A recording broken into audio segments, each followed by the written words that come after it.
जब कोई इंसान हद से ज्यादा डेस्परेट होकर किसी के पीछे भागने लगता है तो उसकी कोई वैल्यू नहीं रह जाती। इसलिए जब मुझे पता चला कि जिस स्कूल ब्यूटी ने मुझे 99 टाइम्स रिजेक्ट किया था उसे असल में मुझसे लव एट फर्स्ट साइट हुआ था, लेकिन सिर्फ इसलिए क्योंकि वो अपने पसंद के लड़के से चेस किए जाने वाले प्रोसेस को एंजॉय करना चाहती थी, उसने मुझे बार बार रिजेक्ट किया। ये जानने के बाद मैंने डिसाइड किया कि अब मैं उसे और भाव नहीं दूंगा और मैंने अपने प्रोफेसर को फॉरेन स्टडी एक्सचेंज प्रोग्राम के लिए अप्लाई कर दिया। जाने से पहले मैंने सोचा कि जो खत्म करना है उसे पूरी तरह खत्म कर देना चाहिए। इसलिए मैंने लिन कैन्यू की बर्थडे पार्टी में उससे सारे रिश्ते तोड़ने का प्लान बनाया। लेकिन जब मैं वहां पहुंचा तो बर्थडे पार्टी पहले ही शुरू हो चुकी थी और प्राइवेट रूम के अंदर से जानी पहचानी आवाजें आ रही। ल्यू चंचाओ अभी तक लेट कैसे है? कहीं वो कोई सरप्राइज तो प्लान नहीं कर रहा? उसने पहले ही 99 टाइम्स प्रपोज कर दिया है और अब 100 टाइम होने वाला है। लिन कैन्यू, अब तो तुम्हें उसे हाँ कह देना चाहिए ना। हाँ बिल्कुल, तुम भी तो उसे पसंद करती हो। अगर तुमने इस बार भी अपने होने वाले बॉयफ्रेंड को रिजेक्ट किया तो हो सकता है वो सच में भाग जाए। उन लड़कियों की छेड़छाड़ सुनकर लिन कैन्यू बहुत कॉन्फिडेंट लग रही थी। ल्यू चंचाओ मुझे बहुत पसंद करता है, वो कहीं नहीं भागेगा। जब वो नेक्स्ट टाइम प्रपोज करेगा तब मैं उसे हाँ कह दूंगी। उसका ये ओवर कॉन्फिडेंट टोन सुनकर मुझे बहुत अजीब लगा। अब कोई नेक्स्ट टाइम नहीं हो। लिन कैन्यू को चेस करने के इन 2 सालों में मैंने अपनी सारी सेल्फ रिस्पेक्ट छोड़ दी थी। मैंने बाकी स्टूडेंट्स के ताने और मजाक को इग्नोर किया और हर रोज उसे खुश करने के लिए नए नए तरीके आजमाए, लेकिन मेरे सच्चे प्यार का कभी कोई जवाब नहीं मिला। मैंने कई बार गिव अप करने का भी सोचा और न जाने कितनी रातें अकेले रोते हुए गुजारी, लेकिन अगले दिन मैं फिर से हिम्मत जुटाकर उसके पीछे लग जाता था। यहाँ तक कि उसके करीब रहने के लिए मैंने उस फॉरेन एक्सचेंज स्टूडेंट प्रोग्राम को भी लगभग छोड़ ही गया था, जिसे पाना बहुत मुश्किल था। जब तक कि उस दिन मैंने गलती से लिन कैन्यू का फोन नहीं देख लिया। तब मुझे पता चला कि लिन कैन्यू को भी मुझसे लव एट फर्स्ट साइट हुआ था। उसने मेरा contact name dear husband save किया हुआ था और उसकी गैलरी में मेरी हजारों फोटोज थी। लेकिन ये जानने के बाद कि वो भी मुझे पसंद करती है, मुझे बिल्कुल भी खुशी नहीं हुई, बल्कि मुझे बहुत गुस्सा आया और सब कुछ एक मजाक लगने लगा। मैं थक चुका हूँ, मैंने हार मान ली है। अब मैं बस जाना चाहता हूँ और लिन कैन्यू की दुनिया से हमेशा के लिए गायब होना चाहता हूँ। जैसे ही मैंने दरवाजा खोला, रूम के अंदर की बातें अचानक रुक गईं। सबने बड़ी चालाकी से मुंह घुमा लिया और दूसरी बातें करने लगे, जैसे उन्होंने मुझे देखा ही ना हो। लिन कैन्यू ने भी अपनी ड्रिंक उठाई और गेम में शामिल हो गई। उसने एकदम कोल्ड सा फेस बना रखा था और मेरी तरफ देखा तक नहीं। मैंने उसकी तरफ देखा और मुझे मानना पड़ा कि उसकी एक्टिंग सच में कमाल की थी। पूरे रूम के लोगों के मुझे इग्नोर करने पर भी मुझे बिल्कुल बुरा नहीं लगा। मैं चुपचाप जाकर कॉर्नर की एक खाली सीट पर बैठ गया। अगले 1 घंटे तक सब लोग आपस में बातें करते रहे और मजे करते रहे, लेकिन मैं वहीं बैठकर अकेले अपना फोन चलाता रहा, जैसे कि मैं वहां हूं ही नहीं। पहले जब भी लिन कैन्यू सामने आती थी तो मैं किसी भी तरह उसके पास जाने का मौका ढूंढता था और उसका अटेंशन पाने के लिए अलग अलग टॉपिक्स पर बात करता था। इस बर्थडे पार्टी के लिए भी मैंने उसे बहुत मनाया था और कई लोगों से सिफारिश करवाई थी, तब जाकर उसने मुझे इन्वाइट किया था। नॉर्मली जो चीज इतनी मुश्किल से मिले उसकी ज्यादा कद्र होनी चाहिए, लेकिन मेरा ये रिलैक्स्ड एटीट्यूड देखकर ऐसा लग रहा था जैसे मुझे उसके बर्थडे की कोई परवाह ही नहीं। मेरा ये पहले से एकदम अलग और कोल्ड बिहेवियर देखकर लिन कैन्यू आखिरकार खुद को रोक नहीं पाई और उसने छुप छुप कर मुझे कई बार देखा। बर्थडे सॉन्ग गाने और केक काटने के बाद जल्द ही गिफ्ट देने का टाइम आ गया। मैंने सबका वेट किया कि सब अपने गिफ्ट्स दे दें। फिर मैं आराम से खड़ा हुआ और अपने बैग से कैलेंडर निकालकर उसे दे दिया। वहां मौजूद सभी लोग हैरानी से मुझे देखने लगे, क्योंकि वो कैलेंडर बस एक हाथ के साइज का था और उसमें सिर्फ 30 पेजेस थे। वो देखने में बहुत ही सस्ता लग रहा था। मुझे फर्क नहीं पड़ा कि बाकी लोग क्या सोच रहे हैं। मैंने बस लिन चैनियो की तरफ देखा और आराम से कहा, लिन चैनियो, आज से तुम हर दिन इसका एक पेज फाड़ना। जब तुम आखिरी पेज पर पहुंचोगी तो तुम्हारे लिए एक सरप्राइज होगा और वही मेरा तुम्हारे लिए लेट बर्थडे गिफ्ट है। ये सुनते ही उसके कुछ रूममेट जोर जोर से हंसने लगे। 100th टाइम प्रपोज करने का प्लान है क्या? तुम में सच में बहुत हिम्मत है। 2 साल हो गए और तुम अभी भी लगे हुए हो। तुम सच में चियानियो को बहुत पसंद करते हो ना? उनकी इन बातों को सुनकर लिन चियानियो ने भी यही सोचा कि ये 100th प्रपोजल का काउंटडाउन कैलेंडर है। उसके होंठों पर हल्की सी स्माइल आई, लेकिन उसने तुरंत उसे छुपा लिया और फिर से अपना कोल्ड फेस बना लिया। मैंने बस ये कहा था कि जब तुम 100 टाइम्स प्रपोज कर लोगे तब मैं इसके बारे में सोचूंगी। मैंने ये नहीं कहा था कि मैं पक्का हाँ कह दूंगी। मुझे पता था कि वो सब गलत समझ रहे थे। आखिरी पेज फाड़ने वाला दिन मेरे प्रपोज करने का दिन नहीं था, बल्कि वो दिन था जब मैं उसकी दुनिया से पूरी तरह गायब होने वाला था। मैंने कुछ एक्सप्लेन नहीं किया, बस हल्का सा हंसा और बोला, लिन चियानियो, मैं इतने टाइम से तुम्हारे पीछे हूँ लेकिन तुम्हें इंप्रेस नहीं कर पाया। मैं सच में जानना चाहता हूँ कि आखिर तुम्हारा आइडियल टाइप कैसा है। मेरे ये पूछते ही पूरा रूम शांत हो गया और सब उसकी तरफ एक अजीब सी नजरों से देखने लगे। लिन चियानियो ने मेरी तरफ घूर कर देखा, कुछ सेकंड्स तक चुप रही और फिर धीरे से बोली, मेरा आइडियल टाइप। उसने अभी बात शुरू ही की थी कि बंद दरवाजा अचानक खुला और सबका अटेंशन उस तरफ चला गया। सबकी नजरों के सामने जू यानशु एक बहुत ही ब्यूटीफुली पैक्ड बॉक्स लेकर अंदर आई। लिन चियानियो के चेहरे पर एक प्यारी सी स्माइल आ गई। Happy birthday चियानियो। लिन चियानियो की नजरें इस विश के साथ जू यानशु पर टिक गई। उसने अपनी उंगलियों से धीरे से टेबल को नॉक किया और अपनी अधूरी बात पूरी करते हुए बोली, मेरा आइडियल टाइप बेशक एक चेयरफुल और क्लीन लुक वाला हैंडसम गाय है। दरवाजे से अंदर आते ही ऐसी बातें सुनकर जू यानशु के चेहरे पर खुशी आ गई। वो जल्दी से उसके पास गई, अपना केयरफुली प्रिपेयर्ड गिफ्ट उसे दिया और उसे वहीं पर ओपन करने की जिद करने लगी। पल भर में ही सबका ध्यान भटक गया और किसी ने उस टॉपिक पर आगे बात नहीं की। उन दोनों को लोगों से घिरा हुआ देखकर मैंने कोई उदासी नहीं दिखाई, बल्कि मैं बहुत ही कामली वापस अपनी जगह पर जाकर बैठ गया। पूरी रात लिन च्यानियो जहाँ भी गई, जू यानशु हमेशा उसके साथ रही। वो दोनों हंस बोल रहे थे, एक दूसरे की ड्रिंक्स शेयर कर रहे थे और एक ही केक का पीस खा रहे थे। मैं चुपचाप उनकी ये क्लोजनेस देखता रहा और मेरे दिमाग में कई पुरानी यादें ताज़ा हो गई। हालांकि लिन च्यानियो किंगडा की स्कूल ब्यूटी है और उसके बहुत चाहने वाले हैं, लेकिन वो हमेशा लड़कों से दूर ही रहती है। उसका इकलौता एक्सेप्शन जू यानशु है, जिसके साथ वो बचपन से बड़ी हुई है। वो उसके बिखरे बालों को सेट करती है, क्लासेस में उसके साथ बैठती है और उसका बैग उठाती है और उसके लिए दूसरे कॉलेजेस की लड़कियों से बैट लगाकर compete करती है। उसकी ये सारी स्पेशल ट्रीटमेंट मेरे दिन में कांटों की तरह चुभती थी। लेकिन सच्चाई पता चलने वाले दिन मुझे समझ आया कि भले ही लिन च्यानियो और जू यानशु बचपन के दोस्त हों, लेकिन पहले वो इतने क्लोज नहीं थे। जू यानशु पूरा दिन लिन च्यानियो के पीछे घूमती थी, लेकिन उसने कभी उसे भाव नहीं दिया था। मेरी एंट्री के बाद ही उसने जानबूझकर मेरे सामने जू यानशु के साथ क्लोज होने का नाटक शुरू किया था, सिर्फ इसीलिए ताकि मुझे जेलस फील हो और मैं उसे चेज करने के लिए और ज्यादा मोटिवेट हूँ। इसीलिए अब लिन च्यानियो को मेरे सामने ये सब नाटक देखकर मुझे सिर्फ हंसी आ रही थी। मैंने अपना ग्लास नीचे रखा, खड़ा हुआ और वॉशरूम चला गया। मैंने अपने चेहरे पर पानी के छींटे मारे, जिससे मुझे थोड़ा होश आया। मैंने अपने बैग से टिश्यू निकाला और चेहरे से पानी पोंछने लगा। मेरा चेहरा ढका हुआ था, इसलिए मुझे पता ही नहीं चला कि अचानक कोई मेरे पास आकर खड़ा हो गया। जब मैंने जू यानशु की वो अजीब सी ताने मारने वाली आवाज सुनी, तब मुझे एहसास हुआ कि कुछ गड़बड़ है। लोचेंजो, तुम इतने सालों से सिस्टर चियानियो के पीछे पड़े हो, लेकिन उसने कभी हाँ नहीं कहा, और तुम्हारी इतनी हिम्मत कि तुम बेशर्मों की तरह इस बर्थडे पार्टी में भी आ गए। मैं तुमसे रिक्वेस्ट करती हूँ, वो तुम्हें बिल्कुल पसंद नहीं करती। क्या तुम्हें थोड़ी भी सेल्फ रिस्पेक्ट नहीं है? तुम बस एक सस्ते डेस्परेट इंसान हो। उसकी बातें सुनकर मेरे चेहरे पर जरा सा भी गुस्सा नहीं। मैंने बस उसे कामली देखा और पूछा, क्या तुम्हारी बकवास खत्म हो गई? जू यानशु को मेरे ऐसे रिएक्शन की उम्मीद नहीं, इसलिए वो कुछ पल के लिए हैरान रह गई। बिल्कुल नहीं। क्या तुम्हें पता है कि पूरा स्कूल तुम्हारे बारे में क्या कहता है? 99 टाइम्स प्रपोज करने वाला डेस्परेट कुत्ता। आखिरकार तुम भी एक स्टूडेंट हो, क्या तुम्हें अपनी इज्जत की कोई परवाह नहीं है? कोई भी देखकर बता सकता है कि सिस्टर चियानियो मुझे पसंद करती है। तुम अपनी ये अंधी आंखें खोलकर क्यों नहीं देखते? उसका ये बदतमीजी भरा रवैया देखकर भी मुझे कोई फर्क नहीं पड़ा। मैंने बस अपनी नजरें उससे हटाकर उसके पीछे की तरफ कर ली और कहा, इससे पहले कि तुम और गालियां दो, अपने पीछे देख लो। मेरी नजर का पीछा करते हुए जू यानशु अजीब सा मुंह बनाकर पीछे मुड़ी और सामने दरवाजे के बाहर लिन चियानियो खड़ी थी। ऐसा लग रहा था कि वो काफी देर से वहां खड़ी थी और शायद उसने अभी अभी जो कुछ हुआ वो सब देख लिया था। ये सोचते ही जू यानशु अचानक घबरा गई। उसके चेहरे पर तुरंत वो बेचारी और मासूम सी एक्टिंग वापस आ गई और उसका सारा एटीट्यूड गायब हो गया। वो जल्दी से उसके पास गई, उसका हाथ पकड़ा और घबराते हुए एक्सप्लेन करने लगी, सिस्टर चियानियो, आपने जो देखा वैसा कुछ नहीं है। ये लूचेंजू था। पहले इसी ने मुझे परेशान किया, लेकिन लिन चियानियो को जैसे कोई फर्क नहीं पड़ा। उसने अपनी आंखों से जू यानशु को मुझे बेइज्जत करते देखा था, फिर भी उसने ऐसे बिहेव किया जैसे उसने कुछ देखा ही ना हो। उसने मेरी तरफ एक नजर देखा, फिर अपनी जैकेट उतारकर जू यानशु को पहना दी। बाहर बहुत हवा है, तुमने इतने कम कपड़े पहने हैं, कहीं तुम्हें ठंड न लग जाए। ये कहते हुए उसने उसका हाथ पकड़ा और वापस प्राइवेट रूम की तरफ मुड़ गए। जू यानशु ने भी इस रिएक्शन की उम्मीद नहीं की। ये देखकर कि लिन चियानियो को मेरे बेइज्जत होने से कोई फर्क नहीं पड़ा, जू यानशु का कॉन्फिडेंस और बढ़ गया। उसने बहुत प्राउडली पीछे मुड़कर मेरी तरफ देखा और मुझे एक मजाक उड़ाने वाली स्माइल दी। मेरा सिर नीचे था, इसलिए मैंने जू यानशु का वो ताना नहीं देखा। मैंने गीले टिश्यू को मोड़कर डस्टबिन में फेंका और मुड़कर सीढ़ियों से नीचे चला गया। सीढ़ियां एकदम शांत थी, सिर्फ मेरे कदमों की आवाज आ रही। उस अंधेरे में जो कुछ भी अभी हुआ वो मेरे दिमाग में घूमने लगा और मेरे होठों पर एक हल्की सी हंसी आ गई। जब वो जू यानशु को जैकेट पहना रही थी तो उसकी नजरें साफ तौर पर मुझ पर टिकी थी, जबकि उसके मुंह से जू यानशु की फिक्र वाले वर्ड्स निकल रहे थे। मुझे मानना पड़ेगा, उसकी एक्टिंग स्किल्स सच में कमाल। अगर मुझे उसके छुपे हुए इरादों के बारे में पहले से पता ना होता तो शायद मैं सच में उसके धोखे में आ जाता। बाहर जोरों की बारिश हो रही थी और कैब्स लगभग बंद हो चुकी थी। सब लोग बार के दरवाजे पर ही फंस गए थे। लिन चियानियो ने अपने फैमिली ड्राइवर को बुला लिया और कहा कि वो जू यानशु को घर छोड़ेगी। इतनी रात हो गई है, सब जा चुके हैं और लूचेंजू को अकेले यहाँ कैब का वेट करना अच्छा नहीं लगेगा ना। लिन चियानियो ने ड्राइवर से छाता लिया और बोली, उसके पास पैर है, वो खुद चला जाएगा। ये कहकर उसने मेरे रिएक्शन की परवाह किए बिना जू यानशु को लिया और कार में बैठ गए। बारिश में दूर जाती उस स्पोर्ट्स कार को देखकर मुझे कोई फर्क नहीं पड़ा। मैं अपनी कैब ऐप पर कैब ढूंढता रहा। ठंडी हवा में 2 घंटे से ज्यादा वेट करने के बाद जब बारिश थोड़ी रुकी तब आखिरकार एक ड्राइवर ने मेरी राइड एक्सेप्ट की। जब मैं घर पहुंचा तो रात के 2 बज चुके थे। मैं अपने दरवाजे पर गया, पासवर्ड डाला और जैसे ही दरवाजा खुला, सामने वाला दरवाजा भी खुला। आगे से जल्दी आया करो, तुम्हारे दरवाजा खोलने की आवाज बहुत तेज है, मेरी नींद खराब होती है। मैंने देखा कि उसने अभी तक अपने कपड़े भी चेंज नहीं किए थे। मुझे सब समझ आ गया और मैं मन ही मन हंसा। मैंने बस यूं ही बोला और सीधा मुड़कर अपने रूम में चला गया। मैंने लाइट्स ऑन की और दरवाजा बंद कर लिया। जब मैंने जूते चेंज कर लिए तब बाहर से दरवाजा जोर से बंद होने की आवाज आई। मैंने उस पर ध्यान नहीं दिया, अपने कपड़े उतारे,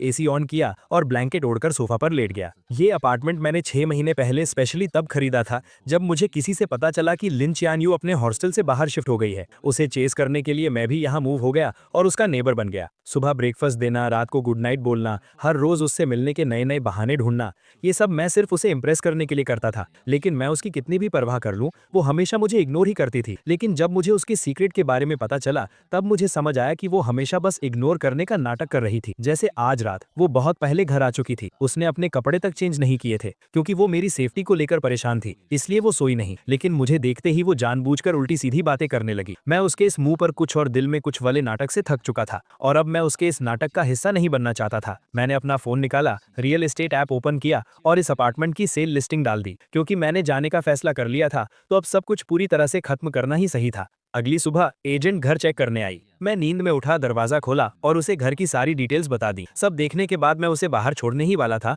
कि सामने वाला दरवाजा खुल गया। लिन चियान्यू कार की कीज लेकर बाहर जा रही थी। मेरे साथ एक अनजान औरत को देखकर उसकी भौएं अचानक सिकुड़ गईं। ये कौन है? ये मेरी कजन सिस्टर है, कुछ सामान देने आई थी। मैंने बिना किसी झिझक के झूठ बोल दिया। मेरे पास खड़ी एजेंट हैरानी से मुझे देखने लगी, लेकिन वो बहुत प्रोफेशनल थी, इसलिए उसने मेरा झूठ पकड़ा नहीं और एक बहाना बनाकर वहां से चली गई। मैं वापस रूम में गया, कपड़े चेंज किए और स्कूल जाने का प्लान बनाया। लेकिन जैसे ही मैं मुड़ा, एलिवेटर के सामने कोई खड़ा था और रास्ता रोक रखा था। मैंने सिर उठाकर देखा तो वो लिन चियान्यू थी। मुझे थोड़ा अजीब लगा, क्या वो अभी बाहर नहीं जा रही थी? वो अभी तक गई क्यों नहीं? लिन चियान्यू ने मेरी आंखों में वो कंफ्यूजन देखा और थोड़ी ऑकवर्ड होते हुए बोली, आज मैं तुम्हें स्कूल ड्रॉप कर दूंगी। मुझे समझ नहीं आ रहा था कि आज वो एक अलग इंसान की तरह बिहेव क्यों कर रही है, तो मैंने सिर हिलाकर मना कर दिया। लेकिन वो किसी बीमार इंसान की तरह मुझे ड्रॉप करने की जिद करने लगी। उसने बहुत से बहाने बनाए, लेट होने से लेकर रास्ते में पढ़ने तक। जब लगा कि वो एनवायरनमेंट सेव करने वाला बहाना भी देने ही वाली है, तो मैं उससे बहस नहीं कर पाया। मैं और टाइम वेस्ट नहीं करना चाहता था, इसलिए मैं मान गया। पूरे रास्ते हम दोनों ने एक शब्द भी नहीं बोला। कार के अंदर एकदम सन्नाटा था। उसे मेरी बकबक सुनने की आदत थी। अब मुझे इतना शांत देखकर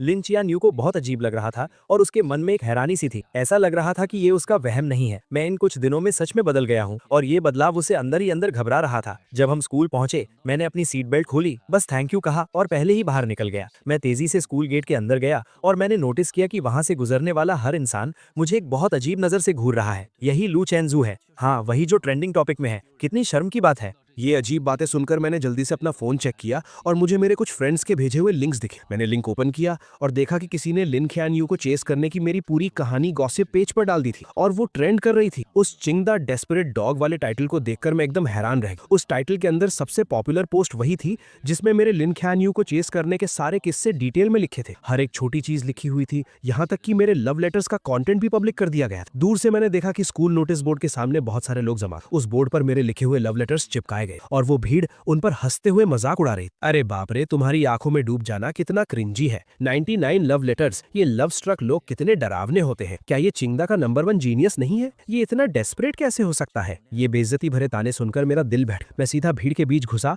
और एक एक करके सारे लेटर्स फाड़ने लगा। जब मैं आखिरी लेटर फाड़ रहा था, तभी मेरे कानों में जू यानशु की तीखी और कड़वी आवाज, सिस्टर ख्यान्नू, लू चेंजू ने आपको इतनी बार प्रपोज किया है, आपको उसके लिए कितनी फीलिंग्स हैं? लिन ख्यान्नू की आवाज हमेशा की तरह एकदम ठंडी थी। उसने सिर्फ एक शब्द, जीरो। दोनों मेन कैरेक्टर्स को मौके पर देखकर और मुझे सरेआम इस तरह बेइज्जत होते हुए देखकर भीड़ की हंसी और भी तेज और बेकाबू हो गई। कुछ तमाशा देखने वालों ने जानबूझकर मुझे ताना मारते हुए पूछा, लू चेंजू, तुमने 99 टाइम्स प्रपोज किया और बदले में तुम्हें जीरो मिला, क्या तुम्हें और मेहनत नहीं करनी चाहिए? तुम्हारा नेक्स्ट प्रपोजल कब होने वाला है? हम सब भी देखने आएंगे और तुम्हें कुछ टिप्स भी देंगे, कैसा रहेगा? मैंने अपने हाथों में उन फटे हुए लव लेटर्स को कसकर पकड़ ली, इतनी जोर से कि मेरी उंगलियां सफेद पड़ गई। कुछ बातें मेरे होठों तक आईं और मैं कुछ बोलने ही वाला था, लेकिन चारों तरफ से मुझे घूरती उन नजरों को देखकर मैंने खुद को रोक लिया। मैंने अपने हाथों में उन लेटर्स को हवा में ऊंचा उठाया जैसे कोई बैटल फ्लैग लहरा रहा हो और जोर से अनाउंस, ठीक है, 100वां प्रपोजल। स्कूल के सेंट्रल स्क्वायर में 3 दिसंबर की सुबह 9 बजे पूरे स्कूल के स्टूडेंट्स अपने दोस्तों के साथ इसे देखने के लिए इन्वाइटेड है। ये कहने के बाद मैंने परवाह नहीं की कि वहां खड़े लोग क्या रिएक्शन दे रहे हैं। मैं अपना सिर ऊंचा करके पूरे कॉन्फिडेंस के साथ वहां से चला गया। उस सुबह मैं अपनी क्लासेस में नहीं गया। मैं वापस घर आ गया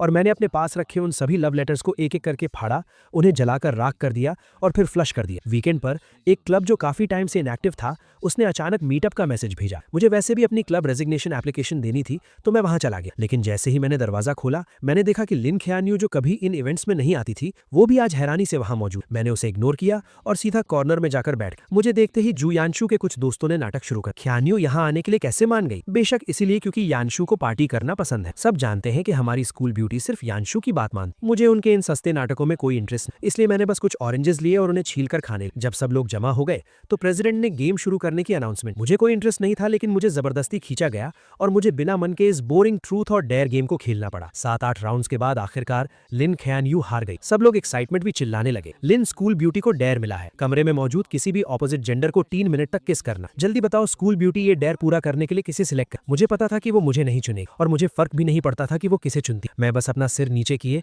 अपने हाथ में रखे डाइस के साथ खेलता रहा और बिल्कुल मेरी उम्मीद के मुताबिक लिन ख्यानयू ने जू यांशु को चुना। लेकिन उसने एक शर्त रखी कि कमरे की सारी लाइट्स बंद कर दी जाएं। कमरे में घुप अंधेरा था और सिर्फ सांसों की आवाजें सुनाई दे रही। 3 मिनट बाद लाइट्स ऑन हो। लिन कैन्यू आकर अपनी जगह बैठ गई, लेकिन जोयांशु वहीं खड़ी हैरान थी और उसका चेहरा उतरा हुआ था क्योंकि लिन कैन्यू ने उसे किस नहीं किया था। मैंने बस एक नजर उसकी तरफ देखा, तभी प्रेसिडेंट ने नेक्स्ट राउंड शुरू करने को कहा। मैंने अपने हाथ की 3 डाइस बिना सोचे समझे फेंक दी। बदकिस्मती से तीनों डाइस पर एक आया, जो सबसे लोवेस्ट स्कोर था। मैंने बिना कुछ कहे कार्ड्स के पाइल से एक कार्ड निकाला और वो वही सेम डेयर था, बिल्कुल सेम पनिशमेंट। पल भर में कमरे के सभी लोग एक्साइट हो गए और उनकी नजरें मेरे, लिन कैन्यू और जोयांशु के बीच घूमने लगी। मैंने ऐसे प्रिटेंड किया जैसे मैं कुछ देख ही नहीं रहा। मैंने गेम का पॉइंटर घुमा दिया और वो मेरे सामने बैठी एक जूनियर गर्ल पर जाकर रुका। सबको लगा कि मैं पीछे हटने वाला हूँ। मैंने उस जूनियर से कहा, सॉरी, तुम्हें थोड़ी परेशानी होगी। वो जूनियर एकदम कंफ्यूज थी और बस खड़ी होने ही वाली थी कि अचानक लिन कैन्यू झटके से खड़ी हुई और उसने अपनी चेयर को लात मारकर गिरा दी। जब किसी को समझ नहीं आ रहा था कि क्या हुआ, उसने ठंडे स्वर में बात काटते हुए कहा, बहुत देर से खेल रहे हैं, मैं थक गई हूँ, अब ब्रेक का टाइम है ना। उसके रूममेट्स भी हाँ में हाँ मिलाने लगे तो प्रेसिडेंट को मजबूरन पनिशमेंट को होल्ड पर रखना पड़ा। ब्रेक के दौरान कुछ लड़कियों ने कहा कि उन्हें भूख लगी। रूममेट्स तुरंत कमरे के लड़कों को नीचे खाने पीने का सामान लाने के लिए ले गए और उन्हें गए हुए 20 मिनट हो गए। उन्हें वापस आता ना देख प्रेसिडेंट और वेट नहीं करना चाहता था, इसलिए उसने गेम कंटिन्यू करने की अनाउंसमेंट की। मैंने अपना फोन नीचे रखा और चारों तरफ देखा। तब मुझे पता चला कि वो जूनियर वहां नहीं थी। सच कहूं तो लिन कैन्यू को छोड़कर वहां कोई भी लड़की नहीं थी। मुझे गैस करने की जरूरत नहीं थी। मुझे पता था कि ये लिन कैन्यू ने जानबूझकर किया है, लेकिन मैं उसके प्लान को सक्सेसफुल नहीं होने देना चाहता था। इसलिए मैंने अपने सामने रखा 500 ml का ग्लास उठाया और सबकी तरफ इशारा किया। मैंने जिस पार्टनर को सिलेक्ट किया था वो जा चुका, इसलिए गेम के रूल्स के हिसाब से मैं ड्रिंक खत्म करके अपनी पनिशमेंट पूरी करूंगा। ये कहने के बाद मैंने बिना कोई एक्सप्रेशन बदले पूरा ग्लास एक सांस में खत्म कर दी। लिन कैन्यू को उम्मीद नहीं थी कि मैं उसे चुनने के बजाय ड्रिंक पीना चूज करूंगा। उसका चेहरा तुरंत गुस्से से डार्क हो गया। उसने मेरी तरफ देखा जिसका चेहरा अब लाल हो रहा था और अपने हाथ में पकड़े डाइस को इतनी जोर से दबाया कि उससे आवाज आने लगी। आधे लोगों के चले जाने के बाद गेम में कोई मजा नहीं बचा था, इसलिए वो पार्टी वहीं खत्म हो गई। मैं नशे में झूमता हुआ सबके जाने का वेट करता रहा। फिर मैंने अपने बैग से क्लब रेजिग्नेशन एप्लीकेशन निकाली और प्रेसिडेंट को दे दी। दीवार के सहारे मैं नीचे जाने की कोशिश करने लगा। मैं सीढ़ियों के पास पहुंचा ही था कि मुझे धुंधला धुंधला जोयांशु दिखाई दी। मैं उसे इग्नोर करके साइड से निकलने ही वाला था कि उसने मेरा हाथ जोर से पकड़ लिया। उसकी आंखों में बहुत गुस्सा था। अभी लाइट्स ऑन होने के बाद तुमने मुझे उस अजीब नजरों से क्यों देखा था? मैं तुम्हें बता दूं, भले ही सिस्टर कैनियो में मुझे किस नहीं किया, उसका भी एक रीजन था। वो मेरी रिस्पेक्ट करती है। उसकी बातें सुनकर मेरी हंसी छूटने ही वाली थी, लेकिन मुझे पता था कि इस वक्त मैं कुछ भी कहूं जोयांशु नहीं समझेगी, इसलिए मैंने बस अपना सिर हिलाया और कहा, तुम बिल्कुल सही कह रही हो। ये कहकर मैंने उसका हाथ छुड़ाया और जाने लगा, लेकिन जोयांशु ने मुझे और जोर से पकड़ लिया और लगातार मुझे गालियां देने लगी। हम दोनों के बीच धक्का मुक्की होने लगी। मेरे पैर वैसे ही लड़खड़ा रहे थे और उसके खींचने की वजह से मेरा बैलेंस बिगड़ गया। मैं सीधा पीछे की तरफ गिरा और उन ऊंची सीढ़ियों से नीचे लुढ़कता चला गया। जोयांशु भी घबरा गई और उसका बैलेंस बिगड़ गया, जिससे वो भी मेरे साथ सीढ़ियों से नीचे गिर गई। ऊपर से गिरने की आवाज सुनकर जो स्टूडेंट्स अभी ज्यादा दूर नहीं गए थे वो तुरंत मुड़े और वापस भागे। हम दोनों को इतनी बुरी तरह घायल देखकर सब घबरा गए। आखिर में लिन कैन्यू ने किसी को कॉन्टैक्ट किया और हमें अपने फैमिली हॉस्पिटल भेज दिया। चेकअप के बाद डॉक्टर ने बताया कि मेरी हड्डी क्रैक हो गई है और अगर टाइम पर सर्जरी नहीं हुई तो मैं हमेशा के लिए डिसेबल्ड हो सकता हूँ। जब से उसे पता चला कि हमें चोट लगी है, उसकी नजरें मुझसे एक पल के लिए भी नहीं हटी। मेरे पीले पड़े चेहरे और माथे से टपकते पसीने को देखकर ऐसा लग रहा था जैसे वो भी मेरे दर्द को फील कर रही थी और उसका दिल भी दर्द से तड़प रहा था। ऑपरेशन थिएटर रेडी था, लेकिन हॉस्पिटल में अभी सिर्फ एक ही एक्सपर्ट डॉक्टर मौजूद था जो ये सर्जरी कर सकता था। लिन क्यून्यू को डिसाइड करना था कि पहले सर्जरी किसकी होगी। उसने बिना सोचे मेरी तरफ देखा और मेरी नजरें भी उसी पर थी। मेरी उन आंखों में अब पहले वाला प्यार और पागलपन नहीं था, बस एक मरे हुए तालाब जैसी शांति थी। मेरी उस नजर को देखकर लिन क्यून्यू का दिल जोर से कांप उठा। मिस, प्लीज जल्दी डिसाइड कीजिए, पहले किसकी सर्जरी करनी है? मैं स्ट्रेचर पर अपने पीले पड़े चेहरे के साथ लेटा हुआ था। बेहोश होने से ठीक एक सेकंड पहले मैंने लिन क्यून्यू को पूरे कॉन्फिडेंस के साथ एक नाम लेते हुए सुना, जुयांशु। पहले जुयांशु को बचाओ। जल्दी ही डॉक्टर्स जुयांशु को ऑपरेशन थिएटर में ले गए। जैसे ही वो दरवाजा बंद हुआ मैं पूरी तरह से बेहोश हो गया। जब मुझे दोबारा होश आया तब तक एक दिन बीत चुका था। आंखें खोलते ही सबसे पहले मैंने अपने पैरों को हाथ लगाकर चेक किया। जब मुझे फील हुआ कि मेरे पैर अभी भी सही सलामत हैं, तब जाकर मैंने चैन की सांस ली। मेरी आंखों से खुशी के आंसू छलक पड़े। थैंक गॉड, मैं डिसेबल्ड नहीं हुआ। खबर मिलते ही मेरे पेरेंट्स तुरंत आ गए और मुझे टॉप फ्लोर के वीआईपी वार्ड में शिफ्ट कर दिया, जहां वो मेरी देखभाल करने लगे। 2 घंटे बाद जू यांशु को मेरे ठीक सामने वाले वार्ड में शिफ्ट किया गया। लिन क्यून्यू खुद उसका हाथ पकड़कर उसे अंदर लेकर आई। चेकअप्स में आसानी हो इसलिए दोनों वार्ड्स के दरवाजे खुले हुए थे और मैं सामने वाले वार्ड में जो कुछ भी हो रहा था वो सब साफ साफ सुन सकता था। जू यांशु दर्द से परेशान थी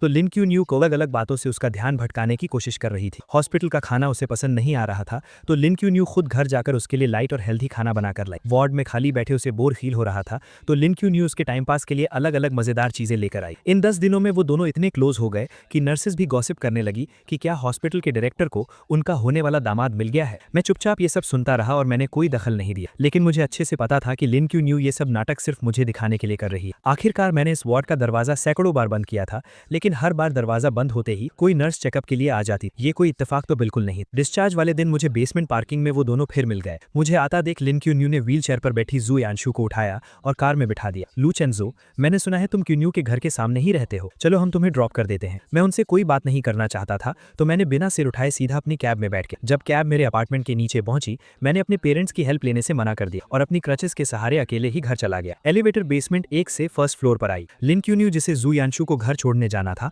वो अचानक एलिवेटर के अंदर आ गई। हम दोनों ने एक दूसरे को देखा लेकिन किसी ने कुछ नहीं कहा। एलिवेटर 17 फ्लोर पर रुकी। लिन क्यून्यू दरवाजे के पास खड़ी थी और बाहर नहीं जा रही, इसलिए मुझे अपनी क्रचेस के सहारे थोड़ा घूमकर पहले बाहर निकलना पड़ा। मैं धीरे चल रहा था लेकिन मेरे पीछे आ रही लिन क्यून्यू मुझसे भी धीरे चल रही। मैं फील कर सकता था कि उसकी नजरें मुझ पर ही टिकी थी। जब मैं दरवाजे पर पहुंचा मैंने पासवर्ड डालना चाहा लेकिन अचानक मेरी क्रच जमीन पर गिर गई। मुझे दीवार के सहारे धीरे धीरे नीचे झुकना पड़ा। जैसे ही मैंने अपनी क्रच पकड़ी अचानक मेरे सामने एक परछाई सी आई। लिन क्यान भी नीचे बैठ गई थी, शायद मेरी क्रच उठाने के लिए, लेकिन जैसे ही उसकी नजर मुझसे मिली उसने अपना हाथ पीछे खींच लिया और अपने खुले हुए शूलेस बांधने का नाटक करने लगी। मेरे चेहरे पर एक मजाक उड़ाने वाली स्माइल आ गई। मैंने अपनी क्रच उठाई, धीरे धीरे खड़ा हुआ और रूम के अंदर चला गया। घर पर लंबे समय तक रेस्ट करने के बाद फाइनल एग्जाम्स का टाइम आ गया। हालांकि मुझे जल्द ही विदेश जाना था लेकिन अब मैं थोड़ा चल सकता था, इसलिए मैंने एग्जाम पोस्टपोन करने की एप्लीकेशन नहीं दी और एग्जाम देने चला गया। लेक्चर हॉल में बहुत सीढ़ियां थी और मेरे पैरों की चोट अभी पूरी तरह ठीक नहीं हुई थी, इसलिए मैं बीच में फर्स्ट रो में बैठ गया। थोड़ी देर में लिन क्यान जू यांशु को सहारा देकर अंदर लाई। मुझे देखते ही जू यांशु ने तुरंत नाटक शुरू कर दिया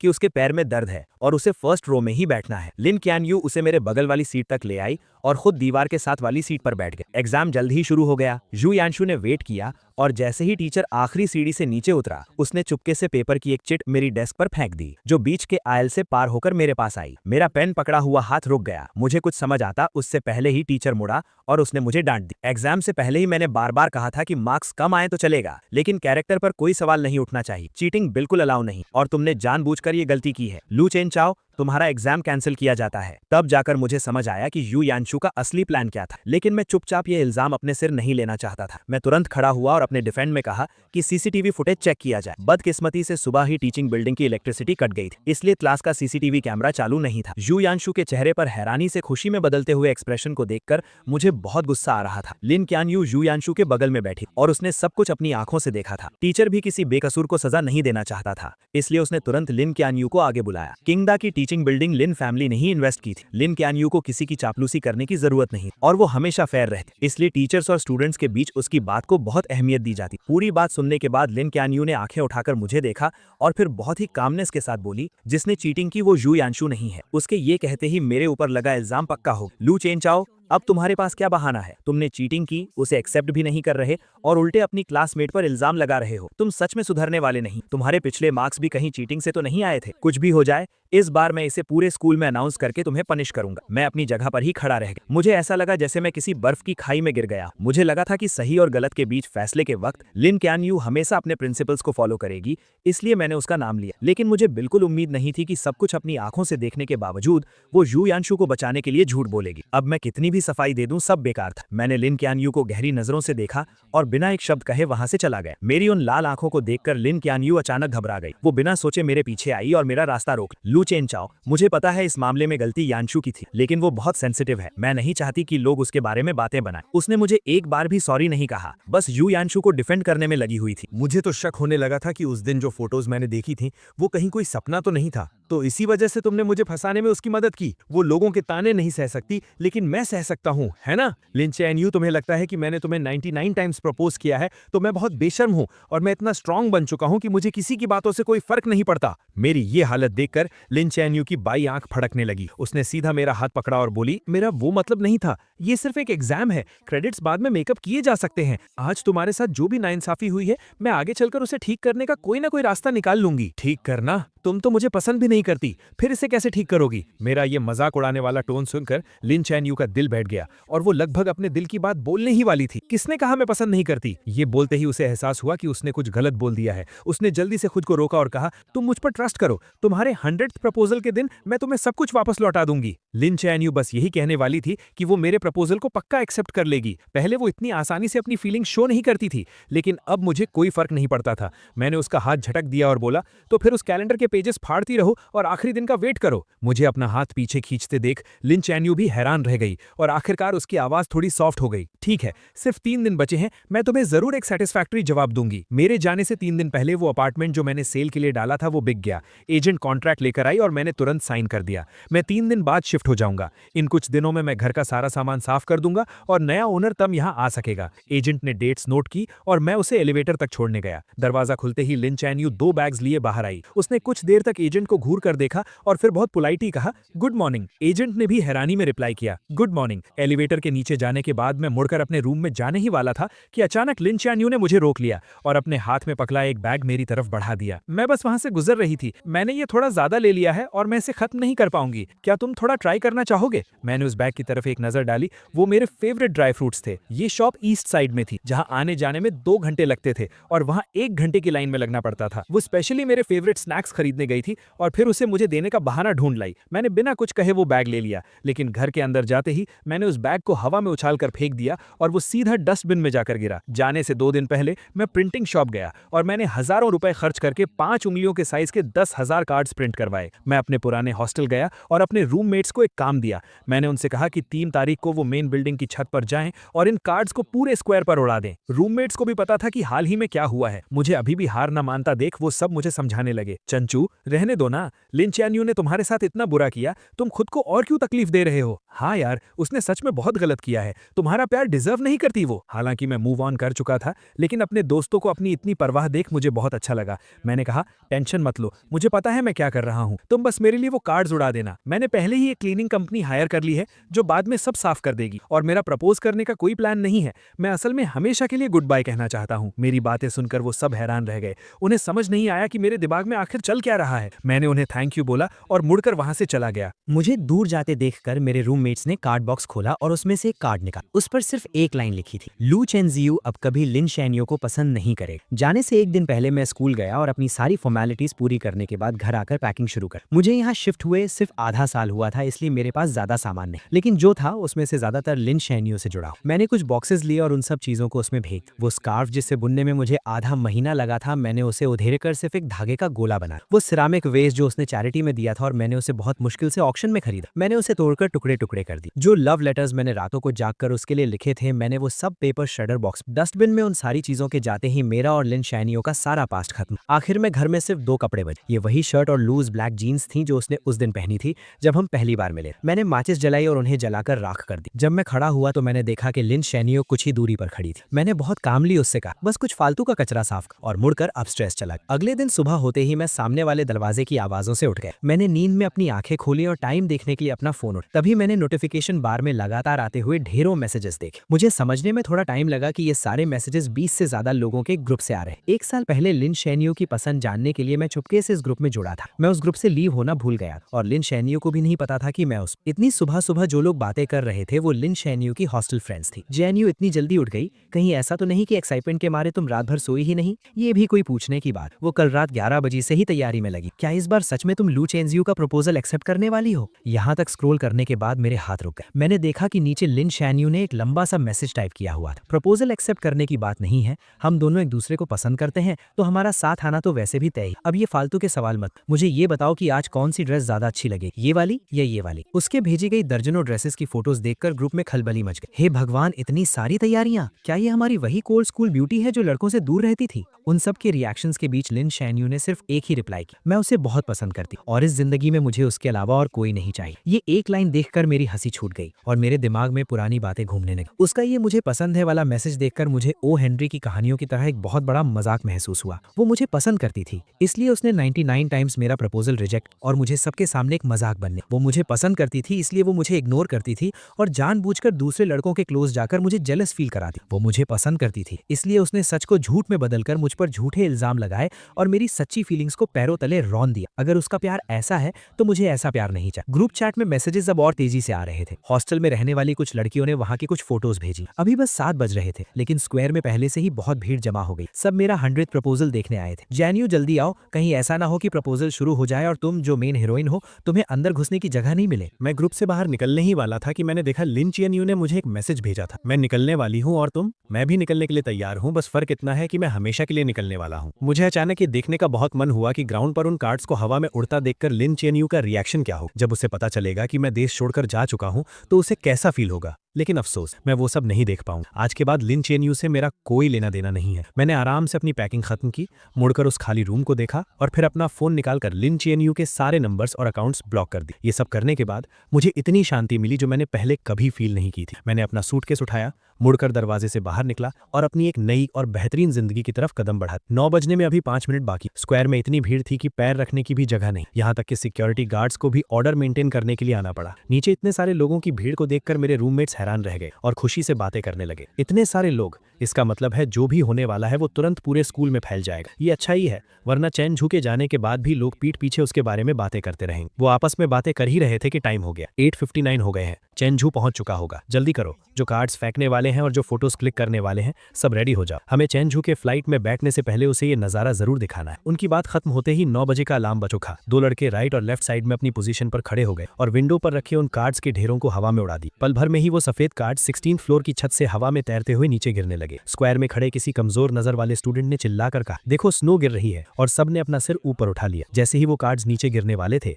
लोगों ने उन्हें पकड़ने के लिए छलांग लगाई, ये देखने के लिए कि आखिर उन पर क्या लिखा है। और स्क्वायर के बिल्कुल बीच में खड़ी लिन चियन भी अपना सिर उठाकर ऊपर देख रही थी। उसके साथ खड़ी लड़कियां भी इस नजारे को देखकर हैरान थी। वाओ, ये कितने सारे हैं, कम से कम 10,000 कार्ड्स होंगे। लू चेंजू ने सच में बहुत मेहनत की। अपनी सहेलियों की ये तारीफें सुनकर लिन चियन का दिल भी उम्मीदों से भर गया। उसने अपना हाथ ऊपर किया और एक कार्ड कैच कर ली। उसने चेहरे पर स्माइल के साथ उसे पलटा, लेकिन जैसे ही उसने उस पर लिखे वर्ड्स पढ़े, उसके चेहरे की स्माइल वहीं जम गई। उसके बगल में खड़ी सहेलियां उसे चिढ़ाने के लिए आगे आईं, लेकिन कार्ड पर लिखे वर्ड्स देखकर उनकी भी आंखें फटी रह गई और वो हकलाते हुए बोली, ये इम्पॉसिबल है, पक्का कोई गलती हुई है। वो उसे दिलासा देते हुए नीचे गिरे बाकी कार्ड्स उठाने लगी और लिन चेन्यू को दिखाने लगी, लेकिन उन नए कार्ड्स पर भी बिल्कुल सेम चीज प्रिंट थी। लू चेंजू अब कभी लिन चेन्यू को पसंद नहीं करेगा। अब सब लोग सच में घबरा गए थे। उन्होंने जल्दी से अपने बगल में खड़े लोगों के हाथ से कुछ कार्ड्स छीन लिए, लेकिन उन्हें पढ़ने के बाद उनके दिलों का डर और बढ़ गया। ये कैसे पॉसिबल है? क्या ये प्रपोजल है? ये क्या बकवास लिखी? कहीं किसी ने जानबूझकर गड़बड़ तो नहीं की है? वो लोग अभी भी बहाने बना ही रहे थे कि तभी भीड़ में खड़े बाकी लोगों के हाथ में भी कार्ड्स आ गए और वो जोर जोर से चिल्लाने लगे, लू चेंजू अब कभी लिन चेन्यू को पसंद नहीं करेगा। अरे तो ये प्रपोजल नहीं था यार, सबको यहाँ बेवकूफ बनाकर बुलाया गया सिर्फ ये क्लियर करने के लिए। इतनी मेहनत से प्रमोशन किया,